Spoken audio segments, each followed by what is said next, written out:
Good morning friends, welcome to my YouTube channel glorious legal web.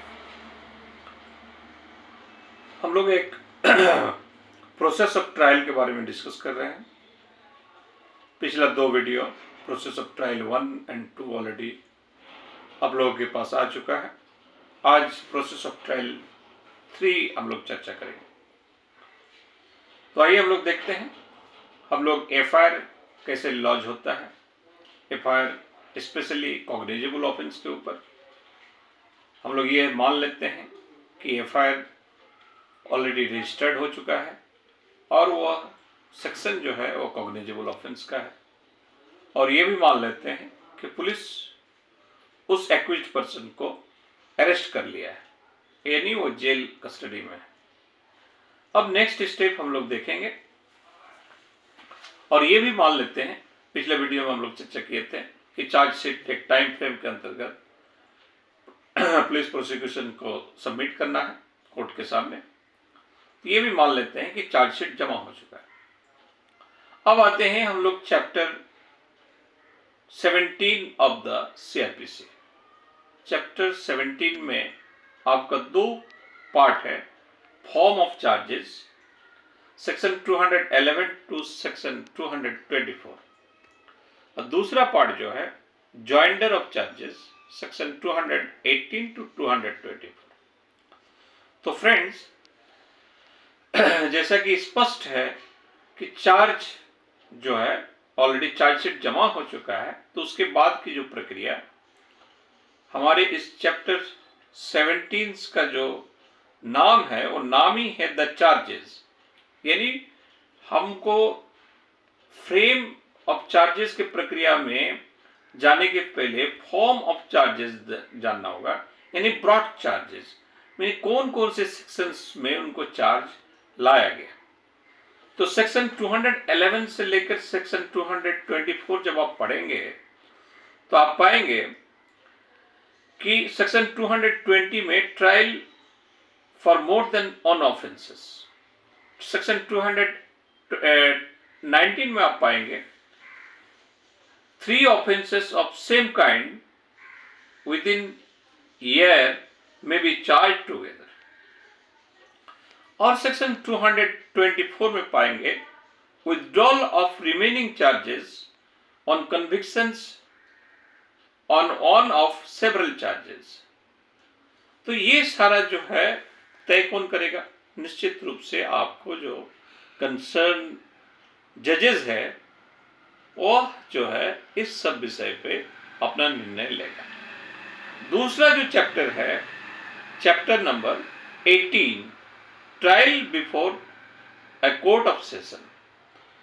तो जब आपके पास charge brought हो गया और चार्ज आइदर कुछ ड्रॉप हुआ नहीं हुआ, फॉर द एग्जाम्पल मान लेते हैं कि जो चार्ज ब्रॉट हुआ वही चार्ज रह गया और फिर जो है trial before the court of session में चला गया, तो ऐसे सिचुएशंस में आपको ट्रायल स्टार्ट होगा। अब इस चैप्टर में यानी चैप्टर नंबर 18 में सेक्शन 225 से लेकर 237 है।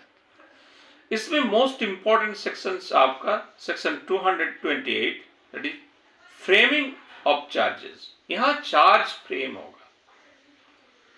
तो माय फ्रेंड, अब बहुत सारे समय ऐसा होता है कि charge that is the bringing of charge या फॉर्म ऑफ चार्जेस और चार्ज फ्रेम, दोनों में क्या अंतर है? फ्रेमिंग चार्जेस दोनों में क्या? फॉर्म ऑफ चार्जेस क्या है कि चार्ज के कई तरह, अब कौन कौन से उसमें जो सेक्शन लगाया गया है। अब 307 भी है, अब 354 भी है या कुछ और है। तो जो जो सेक्शंस लगाया गया, these are the content of the charges. लेकिन